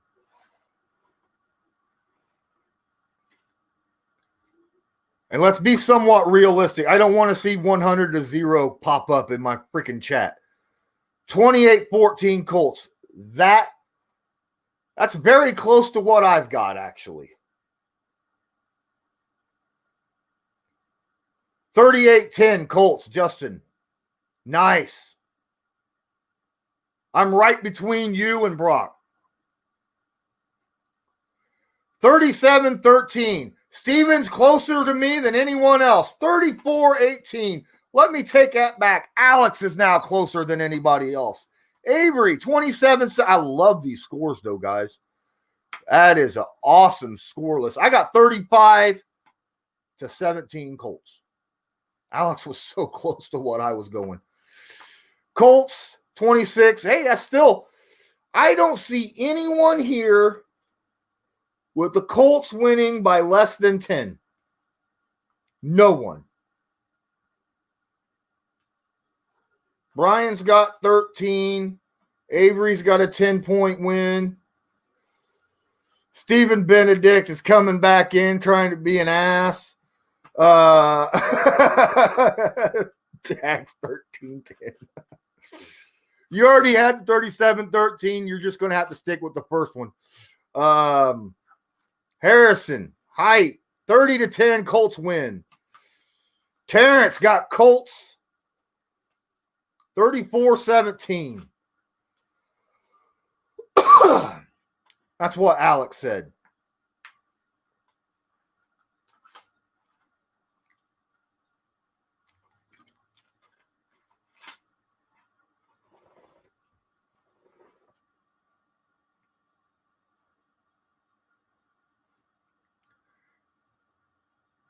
Even though I'm scared of the I'm a little worried about the Jags passing attack versus the Colts passing defense.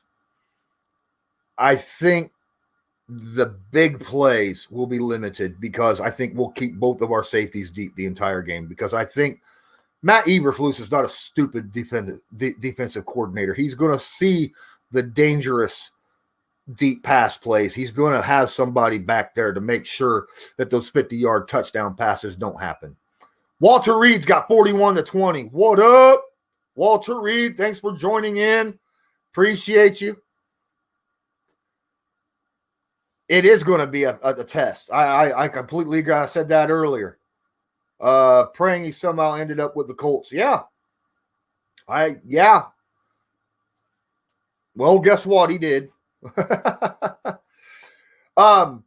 Jonathan Taylor actually said he was hoping he was going to be that the Colts was the team he wanted to go to. I don't know if you heard that, but yeah, he spoke about that in a Rich Eisen interview.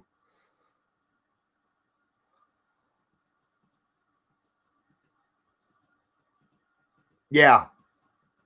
That could very well happen. 2 or 3 turnovers tomorrow.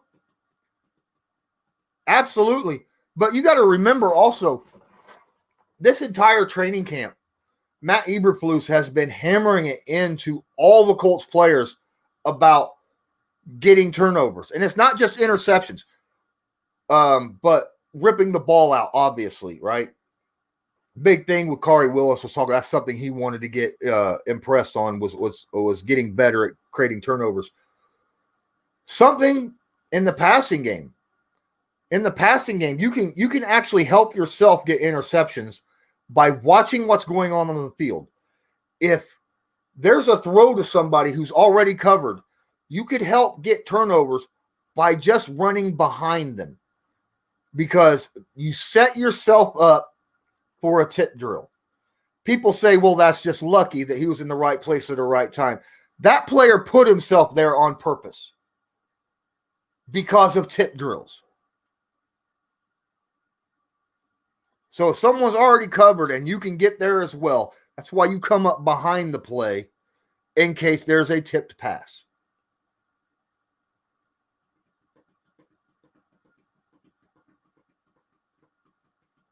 Yeah, I think the red zone will be where a lot of stops could happen as well.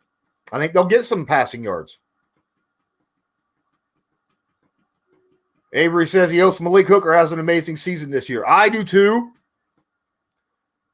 But I'll tell you what, if Malik Hooker does not have any, let's say Malik Hooker has a whole 2 interceptions this season.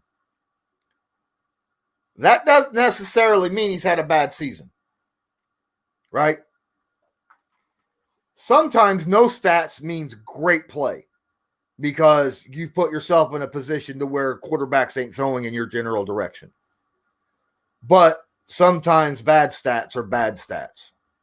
So we're just got to see what happens, right? I want to see that if quarterbacks do go his general direction, that he actually makes plays when the ball's thrown in his direction. That's what I'm hoping for. We're at 17 watching. We only got 20 likes so far, and I've been on here for, give me a moment, let me look. Hour and a half, hour 40 minutes. Wow. This might be the longest stream I've done on YouTube yet. Keep smashing that like and keep sharing. I'd appreciate it, guys. Grover will have a breakout and get 6 sacks this year. I think Grover could have 6 sacks by the time we finish with the Ravens. I think this is a game where Grover Stewart could end up with 2 sacks by himself because he's going to be underestimated, because Jacksonville's going to be doubling up on Justin Houston, and Grover's not going to know what to do when he's just got one guy in front of him, and that size and power that he has, and he's quicker than what you think he'd be. He lost 30 pounds in the offseason to be quicker. He's still like 320 or something, but he lost weight to be faster.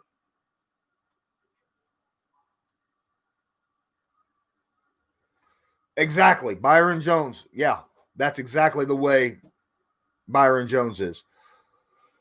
Yeah,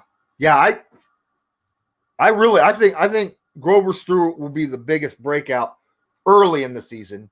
And then the biggest breakout in the second half of the season will be Kamoko Toure, which will be great, because by the time we finish there, and Stewart's got like 5 or 6 sacks by the end of week 9 after the Ravens game, and then everybody will be focused on the inside rush, because the inside rush is so dangerous against quarterbacks, especially scrambling quarterbacks. that they're going to focus all that attention in there. And the next thing you know, Teray's healthy, and him and Houston are coming off the edges. And then quarterbacks are going to get eaten up from the edges. I think that very well could be what happens.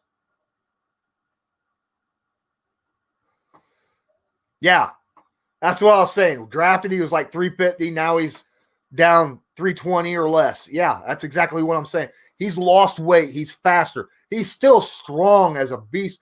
315 in his size and quick. I mean, he's shown a couple times last year what happens if they only put one guy on him. There was a couple times where he just kind of one-handed moved the guy out the way and went straight for the quarterback and got a sack. Julian Blackmon could be one of – now, this is saying if Hooker and Willis both have good seasons. Okay? There's a good question here from Terrence about where will Julian Blackmon eventually fit in. Let's say Hooker and Willis both have good seasons. As the season goes on, Julian Blackmon finally gets healthy enough to start playing, gets to see some snaps. I think he'll be that guy. I think he will be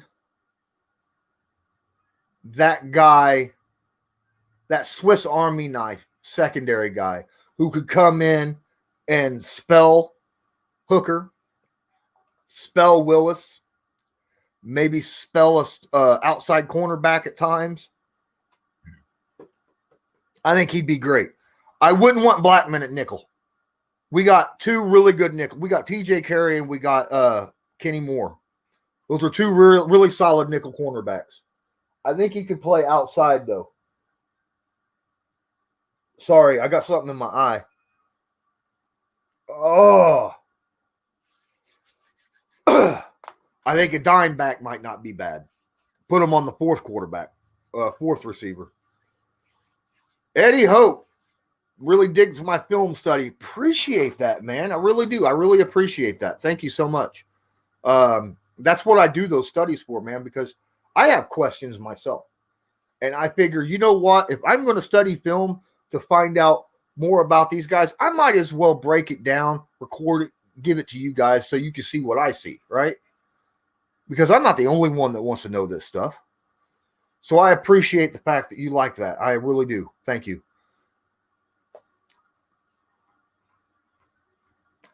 Daily Sports Highlights comes in. Thoughts on Patman.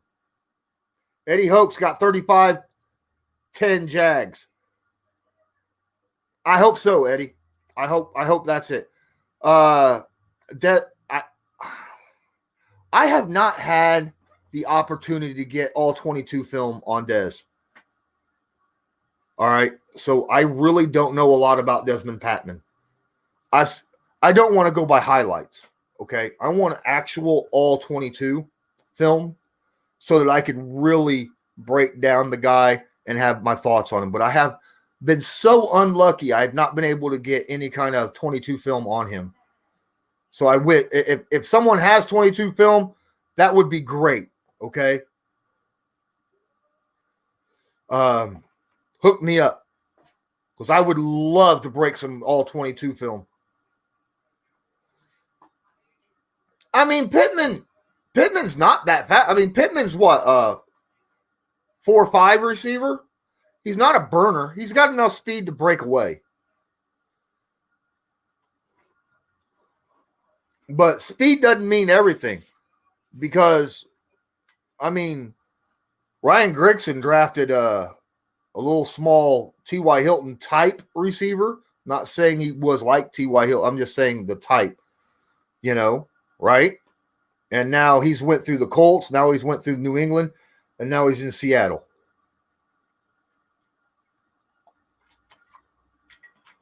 I said he's 4.5.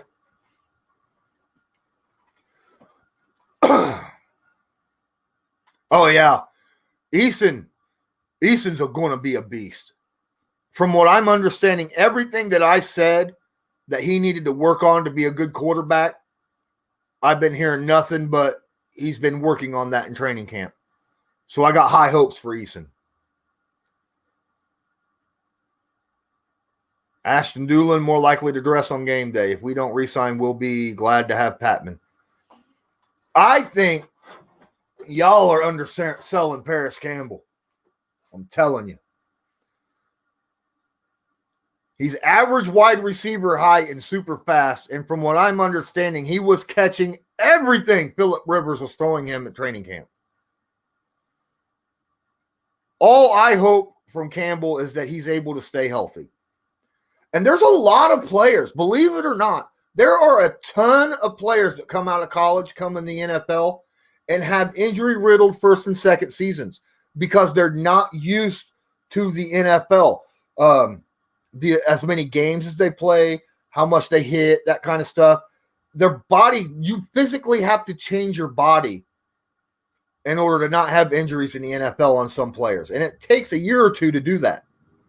And people don't realize that. So don't give up on someone. They have a bad injury-filled first season or second season.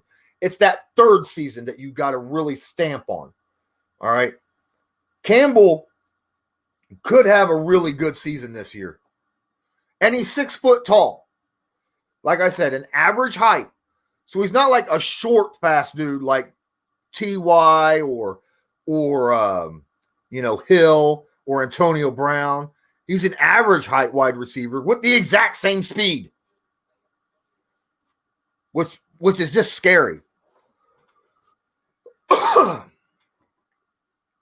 don't know. I think Nyheim Hines might give Campbell a little run for his money. Steven. I love Campbell. But Hines a track dude too. Hines and Campbell both are track stars. So they're both really, really fast.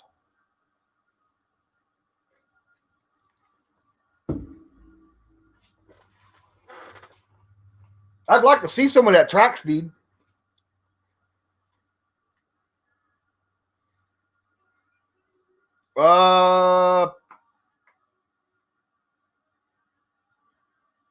Doolin? I think Doolin's a sub 4.4, isn't he? Pretty sure Ashton Doolin is a sub 4.4.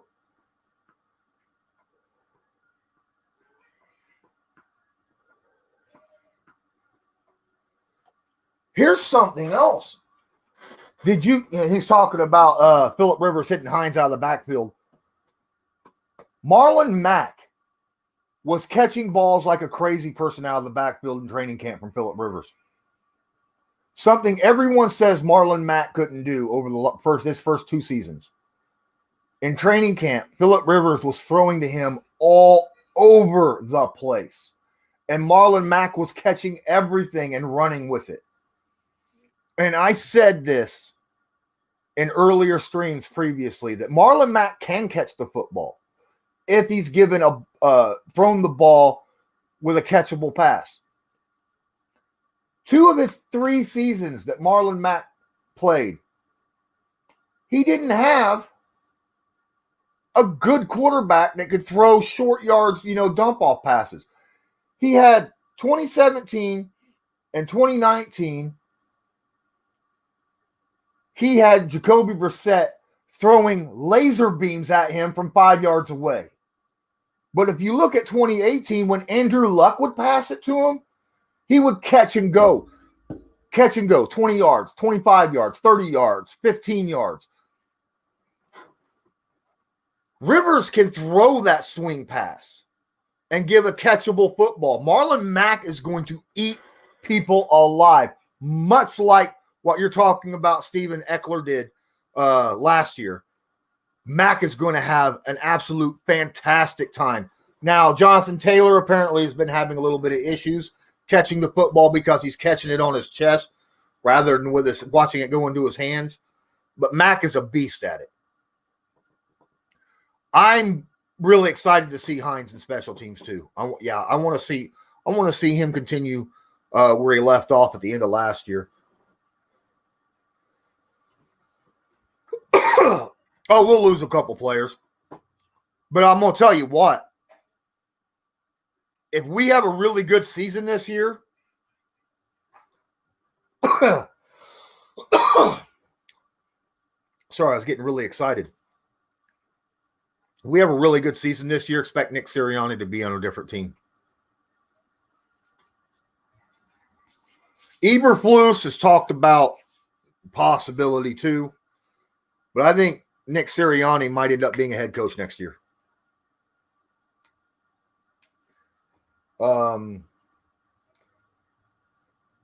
We were lucky the last 3 years because our assistant GM is still with us because he's just talked about he don't want to be a solo GM. Oh man, if will Ballard win Executive of the Year? Will he ever win? If the Colts go and win the Super Bowl this year, he wins Executive of the Year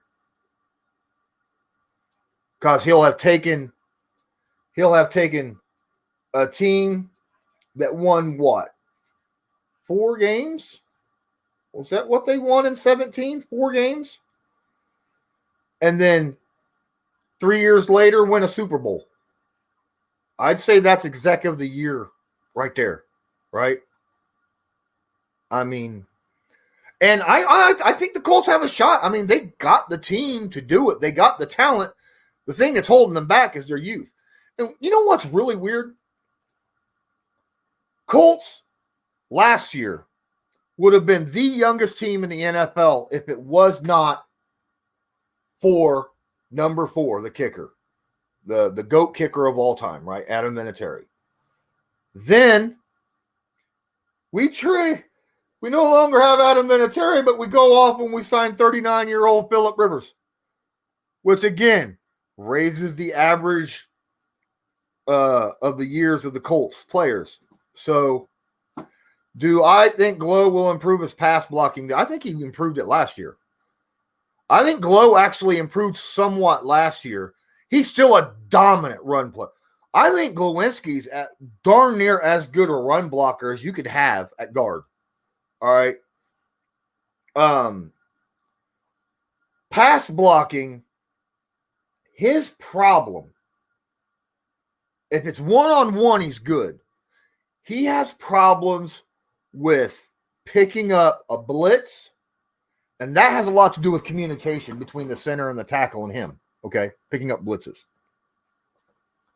So, believe it or not, some of him not picking up a blitz could be a lot to do with Smith on his outside as well because he's a rookie. He don't know as well. Stunts hurt him. He doesn't know how to see the stunt coming up. If it's in front of his face, he could pick it up. But if there's no one in front of him, he'll then go and help somebody like Smith or Kelly.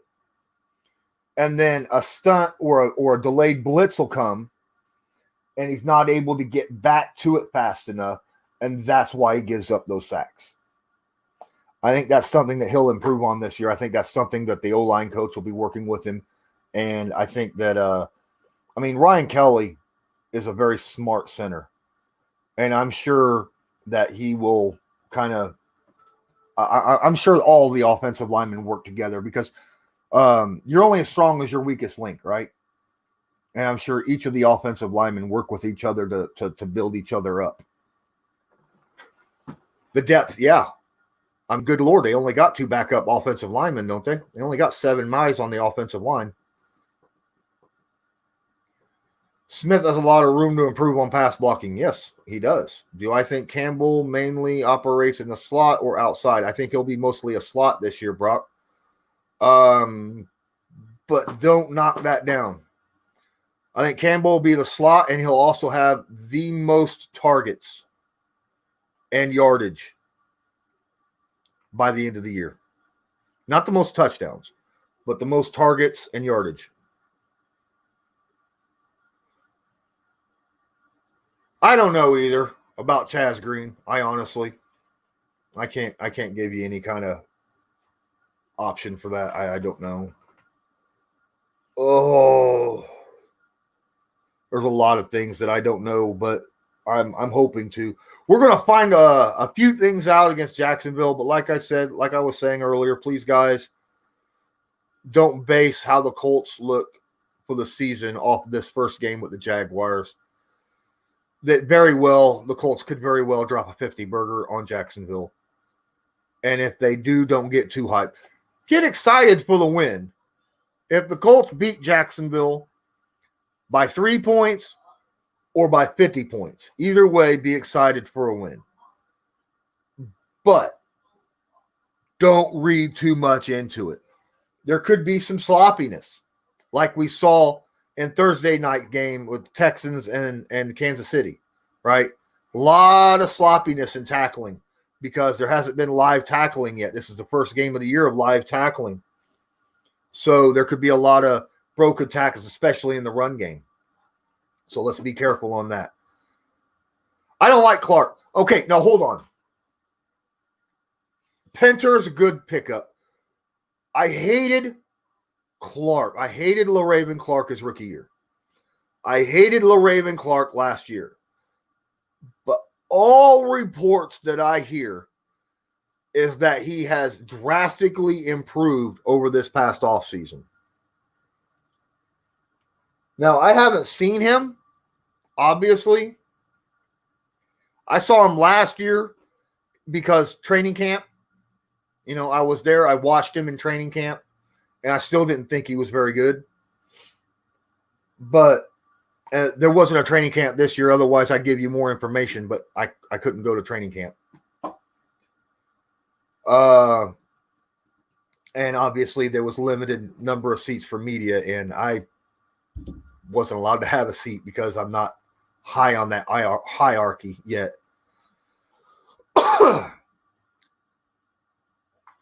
Yeah, I miss Joe Haig too, but I mean, there was no way we was going to be able to keep him, not being the versatile piece that he is. Guys, I would love to get some more subscribers. If you're watching this right now and are not a subscriber, please subscribe, hit that notification bell. All right.